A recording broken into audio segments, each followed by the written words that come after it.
Hello everyone. இந்த வீடியோவில் நம்ம தமிழ் சீனியரில் இருக்கக்கூடிய செகண்ட் பேப்பரில் லாஸ்ட் கொஸ்டின், இது ஒரு கம்பல்சரி கொஸ்டின், நேரில் பார்த்த அறிக்கை. இந்த கொஸ்டினை பொறுத்த வரைக்கும் நமக்கு தெரிஞ்ச மாதிரி கதையை கிரியேட் பண்ணலாம். ஃபஸ்ட்டு நம்ம கொடுக்கக்கூடிய கொஸ்டின் என்ன அப்படிங்கிறத கரெக்டாக உள்வாங்கிக்கணும். மெயின் எக்ஸாமில் பார்த்தோம் அப்படின்னா கொடுக்கக்கூடிய ஸ்ட்ரோக்ஸ் எல்லாமே நம்மளால் எடுக்க முடியறது கஷ்டமான செயல் தான். இதுக்கு முன்னாடி இருக்கக்கூடிய பழைய கொஸ்டின் பேப்பர்ஸில் இருக்கக்கூடிய வேர்ட்ஸு ப்ளஸ் அந்த ஸ்பீட்லாம் நீங்கள் ப்ராக்டிஸ் பண்ணிட்டீங்கன்னா ஓகே. இருந்தாலுமே கூட மெயின் எக்ஸாமில் ஊர் பேர், ஆள் பேர், இது எந்த இடத்துல நடக்கக்கூடிய நிகழ்வு அப்படிங்கிற விஷயத்தை மட்டும் நீங்கள் உள்வாங்கிக்கிட்டீங்க அப்படின்னா போதும். நீங்கள் வாங்கினதை வச்சே அப்படியே நம்ம கதையாக க்ரியேட் பண்ணிடலாம். சரிங்களா? இப்போ நம்ம ஸ்ட்ரோக் ஒமிஷன் பண்ணிட்டாலுமே ஒரு சில கண்டென்ட்ஸ் மட்டும் நமக்கு ஞாபகத்தில் இருக்கும். அது நம்ம பழக வந்துடும். அது ப்ராப்ளம் கிடையாது. அப்போ அந்த ஞாபகத்தில் இருக்கக்கூடிய ஒரு விஷயத்தை வச்சே நம்ம இந்த நேரில் பார்த்த அறிக்கை அப்படிங்கிற விஷயத்தை க்ரியேட் பண்ணிட முடியும். சரி, இதோட பேசிக் என்ன? எல்லாத்துக்குமே ஒரே மாதிரியான கதையை மேக் பண்ணிக்கிறது நல்லது மெயின் எக்ஸாம்ஸ் வரைக்குமே. அது என்ன மாதிரின்னு சொல்கிறேன். ஸோ இப்போ நமக்கு கொஸ்டின் கொடுக்குறாங்க அப்படின்னா ஒன்று ஆக்சிடென்ட் கேஸாக இருக்கும். இதுதான் பெரும்பாலுமே கொடுக்குறாங்க. ஆஃப்டர் வேறு ஏதாவது ஒரு நிகழ்வு, ஒரு எக்ஸாம்பிளுக்கு பக்கத்து வீட்டுக்காரரு நாயை கட்டிட்டு எங்கேயோ ஊருக்கு போயிட்டாங்க. அவங்க வர வரைக்கும் அந்த நாய் பசியால் துடிச்சிக்கிட்டே இருந்தது. அதனால் நான் அந்த பக்கத்து வீட்டுக்காரனாக இருந்து ஒரு கம்ப்ளைண்ட் கொடுத்தேன். இந்த மாதிரி விஷயங்கள்லாம் நம்ம சொல்லலாம். இதெல்லாம் கொஸ்டினாகவே இருக்குது. ஆனால் பெரும்பாலும் பார்த்தோம் அப்படின்னா நமக்கு ஒரு ஆக்சிடென்ட் கதையை தான் அந்த இடத்துல கொடுக்குறாங்க. அப்போது அந்த ஆக்சிடென்ட் எங்கே நடக்குது? லாரி பஸ்ஸு மேலே மோதுதா, இல்லை பஸ்ஸு லாரி மேலே மோதுதா, இல்லை சைக்கிள் கார் வண்டி மேலே அடிக்கிறாரா, இல்லை வண்டிக்காரு சைக்கிள் மேலே அடிக்கிறாரா, இது இப்போ யார் மேலே அடிக்கிறாங்க, எங்கே நடக்குது, இந்த மாதிரி ஆக்சிடென்ட்ஸ் எல்லாமே நம்ம கொஸ்டின் படிக்கும்போது நம்ம கரெக்டாக உள்வாங்கிக்கணும். சரி, நம்ம அடுத்த கொஸ்டின் என்ன அப்படிங்கிறத ஃபஸ்ட்டு பார்த்துடலாம். இந்த கொஸ்டின் பார்த்தோம் அப்படின்னா ஆகஸ்ட் 19 எடுத்திருக்கேன். ஃபஸ்ட்டு கொஸ்டின் என்ன அப்படிங்கிறத நம்ம ரீட் பண்ணிடலாம். தஞ்சாவூர் மாவட்டத்தைச் சேர்ந்த ஒருவர் மயிலாப்பூரில் இருக்கும் நிறுவனம் ஒன்றில் பொறியாளராக வேலை பார்த்து வந்தார். அவர் நேற்று இரவு சைதாப்பேட்டை கிண்டி இடையே ரயில் தண்டவாளத்தை கடக்க முயன்றபோது மின்சார ரயில் ஒன்று அவர் மீது மோதி இதில் அவர் சம்பவ இடத்திலேயே உயிரிழந்தார். இது தொடர்பாக காவல்துறையினர் உரிய விசாரணை நடத்தி வருகின்றனர். இந்த விபத்தை நேரில் பார்த்ததாக ஒரு அறிக்கை தயாரிக்க. இது ஒரு 10 மார்க் கொஸ்டின்.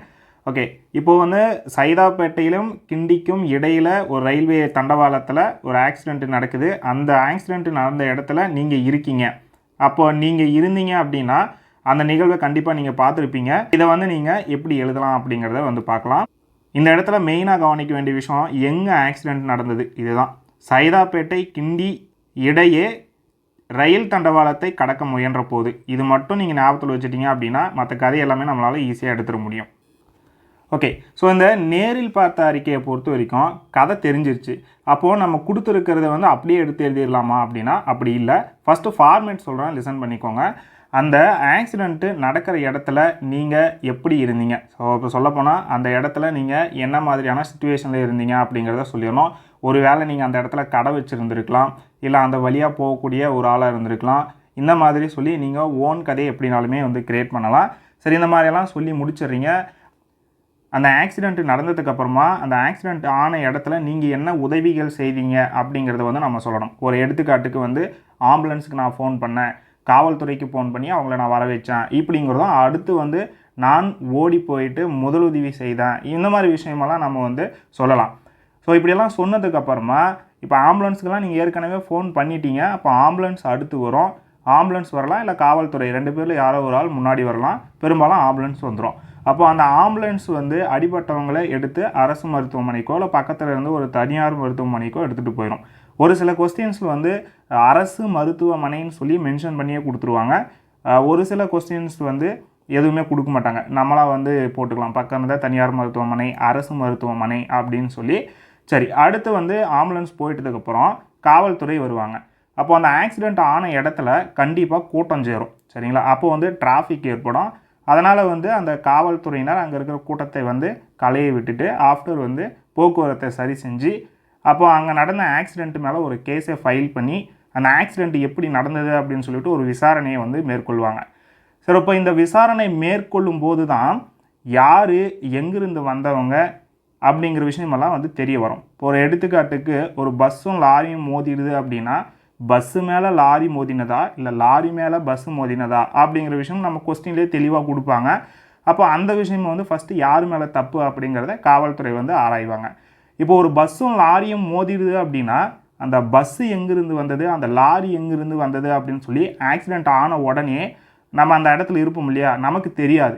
அப்போது அது லாரியும் பஸ்ஸும் எங்கேருந்து வந்தது அப்படின்னு சொல்லிட்டு ஒரு உண்மையான தகவல் பார்த்தோம் அப்படின்னா காவல்துறையோட விசாரணையில் தான் தெரிய வரும். சரிங்களா? அப்போது வந்து இந்த பாயிண்டெல்லாம் கொஸ்டினோட எண்டில் காவல்துறை விசாரணையில் வர மாதிரி நம்ம எழுதணும். இப்போ ஒரு எக்ஸாம்பிளுக்கு நம்ம சொல்ல போனோம்னா நியூஸ் சேனல்ஸ் நம்ம பார்ப்போம். ஒரு திருடு போகிற நியூஸை பற்றி வாசிக்கிறாங்கன்னு வச்சுப்போம். அப்போ அந்த திருடு போனது எங்கே, என்னைக்கு, எவ்வளோ நேரம், இந்த மாதிரி விஷயமெல்லாம் வந்து சொல்லிடுவாங்க. அதுக்கப்புறம் அந்த நியூஸ் முடிகிற எண்டில் தான் வந்து சொல்லுவாங்க, இப்போ அந்த காவல்துறை வந்து அந்த திருடனை கைப்பற்றி பிடிச்சிட்டாங்க, அப்போ அந்த திருடன் வந்து இந்த ஊரை சார்ந்தவன் அப்படின்னும், இவர் வந்து இந்த தொழில் தான் இதுக்கு முன்னாடி செஞ்சுட்டு இருந்தார், திருட்டு தொழில் தான், இந்த மாதிரி விஷயமெல்லாம் வந்து காவல்துறை விசாரணையில் தான் நமக்கு வந்து முழுசாகவே தெரியும். அதே தான் நம்ம வந்து இங்கே ஃபார்மேட் பண்ணணும். ஆன்சர் இது தான். ஸோ ஜஸ்ட் வந்துட்டு நீங்கள் நோட்டில் எழுதி வச்சுக்கோங்க நீட்டாக. இந்த ஒரு ஃபார்மேட்டை வச்சு அடுத்தடுத்த கொஸ்டின்ஸ் வந்து நீங்கள் ஒர்க் அவுட் பண்ணுறீங்க. இது வந்து நமக்கு ஃபஸ்ட்டு மாடலாக எடுத்துக்கோங்க. செகண்டும் நான் ஒரு கொஸ்டின் கொடுக்குறேன். நேரில் பார்த்த அறிக்கையை பொறுத்த வரைக்கும் எல்லாமே ஒரே மாதிரி தான். சரிங்களா? கதை மட்டும் ஒரே மாதிரி பார்த்துக்கோங்க. ஃபஸ்ட்டு பார்த்தோம் அப்படின்னா என் பெயர் பி சரவணன். அப்போ நீங்கள் யார் அப்படிங்கிறது ஒரு இன்ட்ரோ கொடுத்துடணும். நான் சென்னை சைதாப்பேட்டையில் வசித்து வருகிறேன்.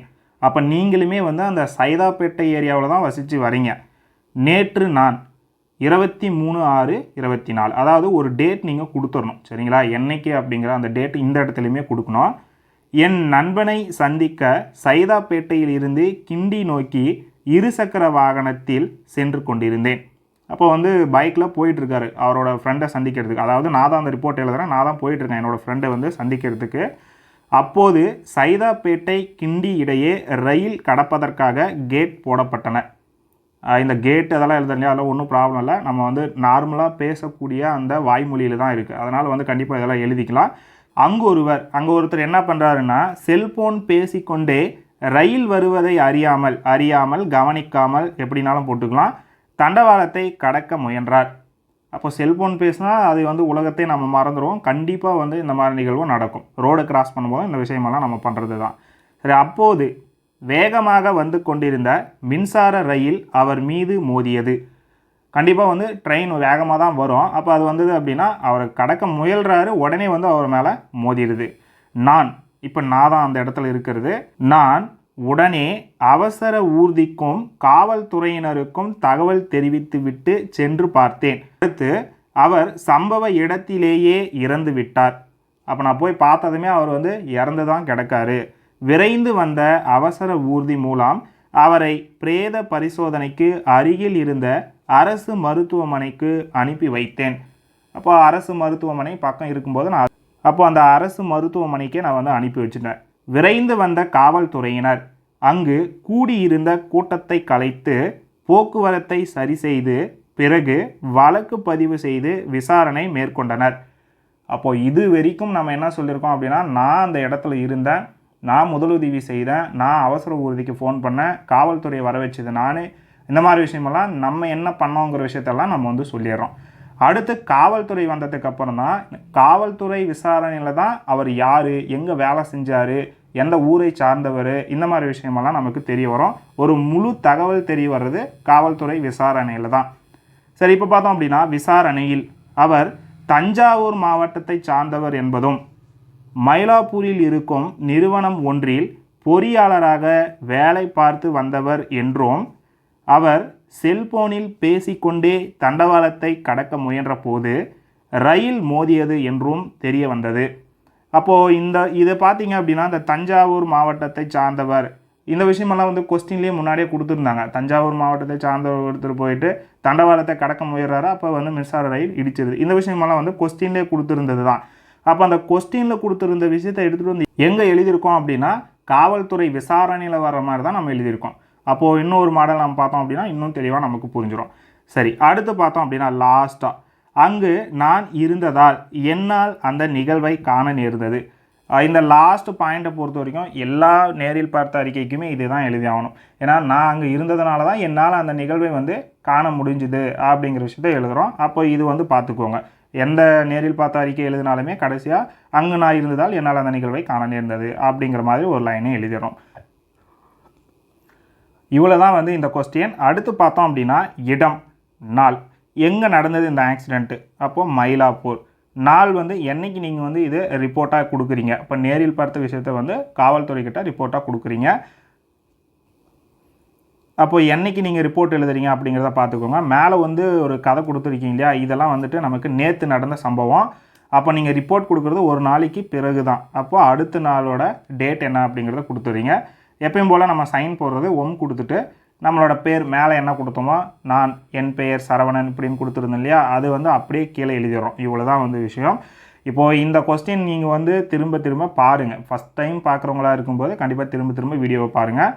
ஆஃப்டர் நான் சொன்ன மாதிரி நியூஸ் சேனல்ஸில் இருக்கக்கூடிய ஒரு திருட்டு செய்தி இந்த மாதிரி விஷயத்த வந்து நியூஸாக கொடுப்பாங்க இல்லையா, அதை பாருங்கள்.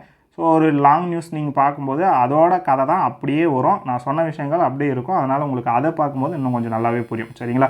அதையும் வந்து பாருங்கள். அடுத்து இன்னொரு வீடியோ நான் அப்லோட் பண்ணுறேன். அதையுமே வந்து கண்டிப்பாக பாருங்கள். உங்கள் ஃப்ரெண்ட்ஸுக்கும் வந்து ஷேர் பண்ணுங்கள். இந்த கொஸ்டினில் வேறு ஏதாவது உங்களுக்கு டவுட்ஸ் இருக்குது அப்படின்னா இந்த வீடியோவோட கமெண்ட் செக்ஷனில் கமெண்ட் பண்ணுங்கள். அதுக்கான ரிப்ளையை நான் உடனே கொடுக்குறேன்.